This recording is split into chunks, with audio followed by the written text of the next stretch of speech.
épinglée il y a quelques semaines pour avoir touché, lorsqu'elle était à la SNCF, de très coquettes rémunérations, la très discrète ministre des Armées Florence Parly pourrait bien devoir faire face à une nouvelle polémique dans les prochains jours. Selon Marianne, l'intéressée ne s'est pas contentée de toucher des sommes impressionnantes en pleine crise à la SNCF.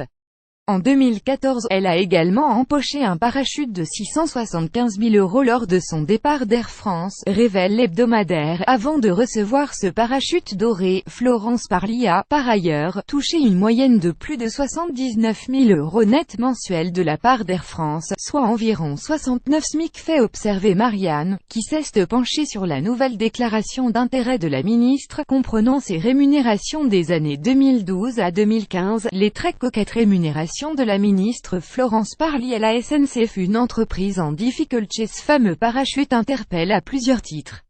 En premier lieu parce que cette ex-secrétaire d'État socialiste n'allait en aucun cas se retrouver au chômage après son départ d'Air France. En tant que haut fonctionnaire en disponibilité, elle était assurée de retrouver sa place et son salaire d'administratrice civile rattachée au ministère des Finances, rappelle Marianne.